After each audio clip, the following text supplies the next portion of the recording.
Saya cuma share aja ya apa yang saya punya, info terutama tentang firman Tuhan, lebih-lebih untuk kemuliaan dan Allah. Jadi sebelum kita masuk ke dalam materi, karena ini berhubungan dengan firman Tuhan, maka saya ngajak salah satu teman saya untuk berdoa dulu ya. Hok, Hok berdoa, Hok. Ya. Shalom. Shalom. Ya, mari kita berdoa. Bapak, kami mengucap syukur Tuhan atas penyertaan-Mu sepanjang pagi hingga malam hari ini. Kami ucap syukur kalau kami boleh ada sampai detik malam hari ini. Maka kasih anugerah-Mu melimpah atas kami. Terima kasih Tuhan, terima kasih. Terima kasih Tuhan kalau pada malam hari ini kami boleh bertemu di udara lewat siaran langsung ini ya Tuhan.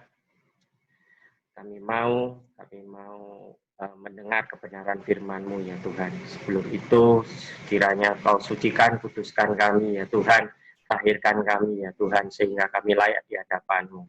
Kami bersekutu, berdoa, ingin meminta urapan-Mu, jamahan-Mu, lawatan-Mu kepada setiap pribadi lepas pribadi yang saat ini tampil di udara ya Tuhan, untuk mendengar kebenaran firman-Mu. Kiranya hikmat-Mu turun atas kami semua, pribadi lepas pribadi, sehingga kami dapat mengerti isi hati-Mu, mengerti kehendak-Mu ya Tuhan. Berkati teman kami kesempatan yang akan menyampaikan firman-Mu, urapi hamba-Mu ini ya Tuhan, pakai dia lebih heran lagi untuk kemuliaan-Mu ya Tuhan. Berkati kami semua, supaya kami dapat mengerti, dan kami mau menjadi pelaku firman, bukan hanya sekedar pendengar saja ya Tuhan. Kami serahkan persekutuan ini ya Tuhan, dari awal, pertengahan, hingga akhirnya, hanya di dalam nama Yesus. Biarlah Kau memberkati semua peralatan kami masing-masing, sehingga tidak ada koneksi pun yang terputus. Kami dapat mengikuti dari awal sampai akhirnya ya Tuhan. Hanya di dalam nama Yesus kami ucap syukur dan doa. Haleluya. Amin. Terima kasih. Amin. Kita kembali ke materi langsung. Ini judulnya sebetulnya kan teori pikiran manusia, pikiran bawah sadar dan pikiran bawah sadar dipandang dari sudut Alkitabiah. Ini sebetulnya bukan ya, ada beberapa orang memang merasa sedikit cangguh dengan pikiran sadar bawah sadar. Nah, sebetulnya yang mau saya ceritakan ini sebetulnya tentang mindset, ya kan? Apa sih itu mindset? Nah, kita lihat dulu salah satu saya klikkan ini di dalam Alkitab, Kitab Galatia, di mana disebutkan perbuatan daging, yaitu kejahatan, kecemaran, hawa nafsu, penyembahan, perseteruan, pelisian di hati, kepentingan diri sendiri, pencideraan, roh pemecahan, kedengkian, kemabukan. Nah, ini kan semua ini ke arah daging semua. Terus di Galatia ini disebutkan barang siapa yang milik Kristus, ia telah menyalibkan daging. Kita tahu daging itu adalah seperti yang di atas ini kita tahu adalah hawa nafsu. Makanya di sini kan menyalibkan daging dengan segala hawa nafsu, ya kan? Dan keinginan. Dan ini berarti kan dosa-dosa kita. Terus biasanya hamba Tuhan atau gembala sidang terus ngikutin ayat Roma 12 ini. 12 ayat 2. Di sana dituliskan kan, janganlah kamu menjadi serupa dengan dunia, tetapi berubahlah oleh pembaruan budimu. Nah, yang saya tekankan di sini itu pembaruan budi.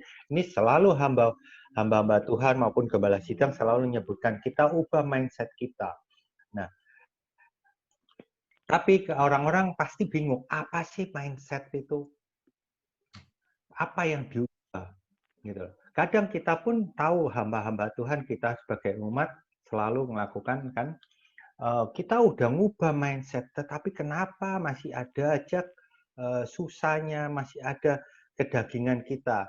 Nah, ini sama aja dari segi kedokteran itu ada juga namanya psikosomatis, ya kan?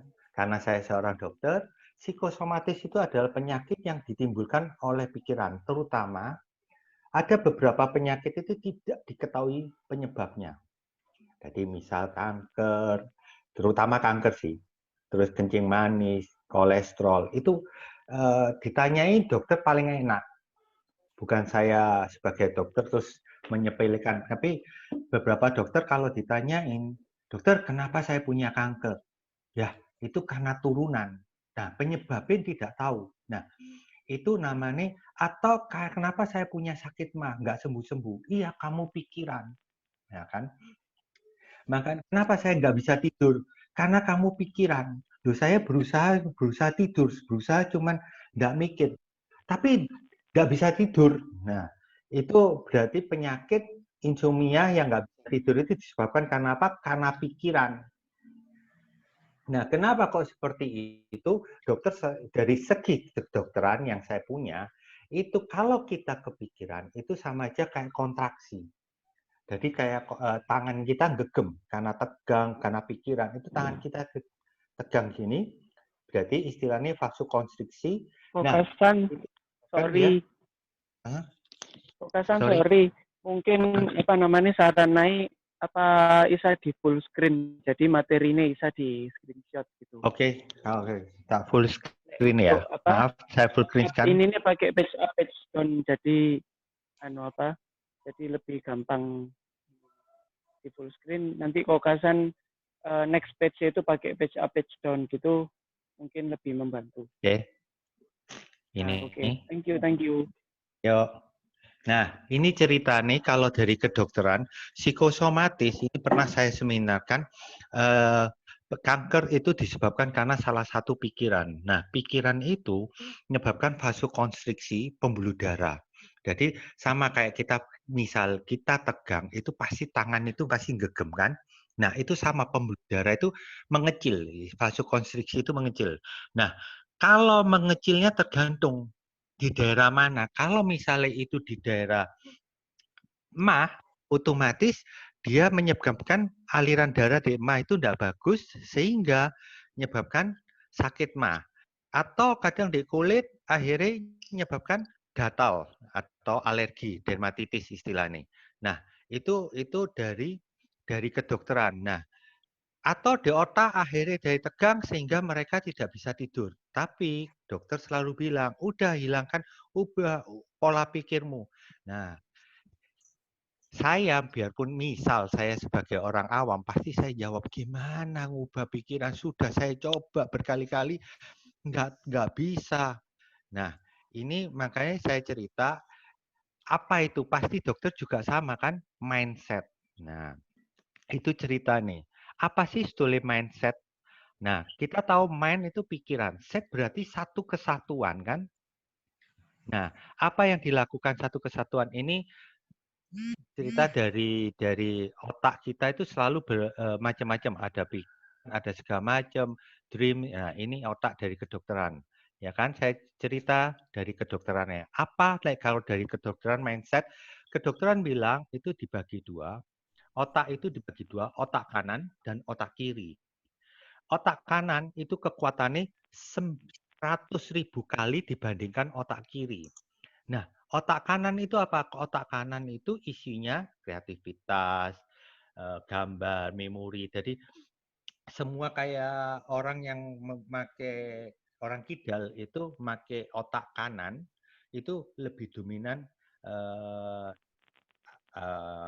apa maksudnya? Jadi inovasinya, terus kreativitasnya itu lebih, seninya itu lebih kuat. Nah, otak kiri itu lebih dominan menganalisa. Ini kalau dari kedokteran, ya kan? Jadi ada dua, berarti mindset itu apa? Berarti pikiran manusia yang terbagi dari kedokteran ada otak kanan dan otak kiri. Nah, berdasarkan otak itu bisa dilihat lagi dari kedokteran, dari ilmu pengetahuan, itu berupa apa?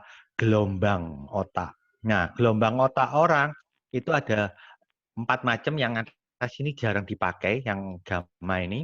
Sebetulnya otak orang itu ada beta, alfa, theta, delta. Nah, ini yang menunjukkan bahwa fungsinya nanti cerita berikut ya, itu cerita tentang bawah sadar.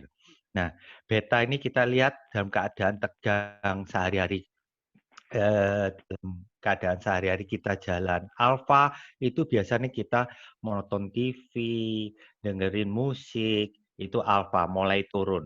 Nah, fungsi gelombang ini itu kalau di kedokteran itu mempengaruhi juga hormon, yang menentukan dia di hormonnya ini. Nah, kalau cerita hormon, kalau kita tegang itu mengeluarkan hormon adrenalin. Nah, adrenalin ini mempengaruhi organ. Kalau kita santai, rileks, itu masuk di alfa, itu mengeluarkan hormon endorfin. Jadi orangnya lebih kayak lebih rileks, lebih santai. Ini cerita hormon gelombang. Di sini nih nanti ceritanya, ini fungsinya apa kita mengetahui gelombang. Ini fungsinya nanti kalau kita masuk ke arah meditasi, relaksasi, itu perlu gelombang ini. Nanti ceritanya begitu. Oke, selanjutnya.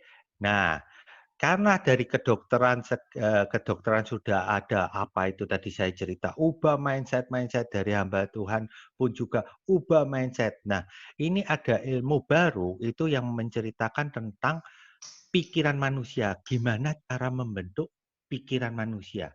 Dari namanya teori pikiran, nah cuman disalah kaprakan, orang menganggapnya dengan hipnotis. Nah, selalu menganggap sesuatu yang negatif. Teori pikiran itu dianggap hipnotis. Memang benar, hipnotis itu istilahnya orang yang melakukan hipnosis. Jadi praktek hipnosis. Sedangkan hipnosis itu ilmu tentang teori pikiran. Oke. Nah, sekarang apakah di dalam teori pikiran sama? Kalau secara teori pikiran itu pikiran manusia dibagi pikiran sadar dan pikiran bawah sadar. Kita lihat pikiran bawah sadar itu 95 sampai 99%. Pikiran sadarnya cuma 1 sampai 5%. Ya kan? Nah, di antara ini ada namanya critical factor. Nanti bertahap saya ceritakan. Nah, ini kan dari kedokteran sebetulnya sama. Pikiran sadar ini otak kiri. Otak kanan itu pikiran bawah sadar. Kekuatannya kalau dari kedokteran tadi bilang 100.000 kali, itu salah satu buku kalau nggak salah Maguru yang dari Jepang bukunya, lupa saya. Nah, dia menceritakan 100.000 kali kekuatannya dibandingkan otak kiri. Nah, otak kiri saya ulangi itu kan sama dengan pikiran sadar. Pikiran bawah sadar itu kekuatannya 95%. Ini cerita nih. Terus di tengah-tengah nih critical factor. Nah, critical factor ini tidak diceritakan di dalam kedokteran. Cuman ada di teori pikiran. Nah, sekarang saya cerita berikutnya awal kenapa terbentuk pikiran sadar sampai ada bawah sadar sampai ada critical factor. Ini saya salah satu ngambil dari Alkitab. Kan Alkitab Yesaya 44 ayat 2, beginilah firman Tuhan menjadikan engkau yang membentuk Allah. Yang membentuk engkau sejak dari kandungan dan yang menolong engkau. Nah, makanya ini salah satu kenapa gereja menolak tentang aborsi karena dari awal sudah terbentuk. Nah, yang kedua, ini ada ayat juga Kejadian 2 ayat 7, itu kita lihat ketika itulah Tuhan Allah membentuk manusia dari debu dan menghembuskan nafas hidup ke dalam hidungnya. Demikianlah manusia itu menjadi makhluk yang hidup. Jadi ini yang menyebabkan pertama kali terbentuknya antara sperma dan sel telur itu sudah terbentuk satu nyawa. Memang di kedokteran bilang manusia terbentuk baru sebentuk manusia itu 3 bulan. Tapi dari Alkitab kita ketahui itu sudah dari awal terjadinya pertemuan antara sel telur dengan sperma itu sudah terbentuk satu